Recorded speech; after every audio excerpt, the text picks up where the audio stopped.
सुनील तेलगोटे आमची नगर परिषदला जॉईन होती. पण आता नगर परिषद बंद आहे, नगर परिषदच्या शाळा बंद आहे, तर मला नगर परिषदमध्ये ऑफिसमध्ये बोलावलं 2 महिन्यापासून. आमचं पेमेंट वगैरे बरोबर होते आणि तसं सगळंच व्यवस्थित आहे. पण जे फडणवीस साहेबांनी म्हटलं होतं की याच्यानंतर म्हणजे मेसेजवर माहीत पडलं होतं की फडणवीस साहेबांनी म्हटलं की याच्यानंतर तुम्ही माझ्याकडे येऊ नका, मी तुम्हाला 5 महिने वाढवून दिले आहेत म्हणून. याच्यानंतर तुम्ही मोर्चा घेऊन माझ्याकडे आले नाही पाहिजे असं ते आपल्याकडून लिहून घेतलं आहे ना त्याच्यावर. तर माझं असं म्हणणं आहे की सर कसे काय म्हणू शकतात की तुम्ही परत येऊ नका म्हणून, जेव्हा सर म्हणतात मी पुन्हा येईन पुन्हा येईन पुन्हा येईन आणि आम्हाला म्हणतात तुम्ही परत येऊ नका येऊ नका येऊ नका. तर असं म्हणणं मला बरोबर वाटतं. आणि दुसरी एक गोष्ट म्हणजे शासनाने आता नवीन GR काढला, त्या दिवशी मी बातम्यात पाहिलं की पहिलीचे जे विद्यार्थी आहेत त्यांना आता अंगणवाडी सेविका शिकू शकतात. म्हणजे त्यांना 6 महिन्याचं ट्रेनिंग दिलं जाईल आणि ते पहिल्या वर्गाला शिकू शकतात. मग आम्ही जे 2.5 वर्षाचं D.Ed केलं आहे, जे प्रशिक्षण घेतलं आहे, जी इंटर्नशिप केली आहे आणि हा जो आता परत अनुभव घेतला, त्या अनुभवाचा फायदा काय?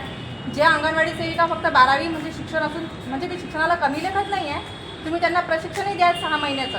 मग आमचं जे 2.5 वर्षाचं D.Edचं प्रशिक्षण आणि प्लस हा 11 महिन्याचा जो एक्सपिरियन्स आहे त्याचा मग फायदा काय? जर तुम्ही अंगणवाडी सेविकांना जर पहिला वर्ग तुम्ही त्यांचं म्हणजे आमचं जे काम तुम्ही त्यांना सोपवाल, तर मग आम्ही काय करायचं? आम्हाला तुम्ही एक प्रकारे बेरोजगारच करत आहात.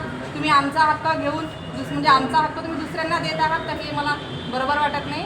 तर माझी अशी सगळ्यांना म्हणजे विनंती आहे आपल्या संघटनेला की आपण हाही मुद्दा उचलला पाहिजे की तुम्ही पहिला वर्ग म्हणजे आतापर्यंत असं कधीच झालं नाही.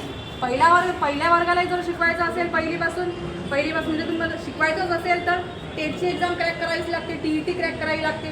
आम्ही जर एवढा अभ्यास करून TET क्रॅक केली असेल तर माझ्यासारखे जे युवक असतील जे TET क्रॅक झाले आहेत, TET क्रॅक झाली आहे, टेट दिली आहे, मग तुम्ही आमचं आम्ही TET क्रॅक करून तुम्ही आम्हाला घेणार नाही.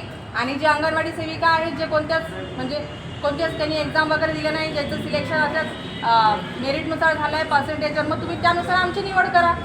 त्यांची तुम्ही कोणतीच परीक्षा घेतली त्यांना तुम्ही पहिला वर्ग कसा काय शिकवायला देऊ शकता? जिल्हा परिषद शाळांमध्ये तुम्ही त्यांचं कसं काय सिलेक्शन करू शकता?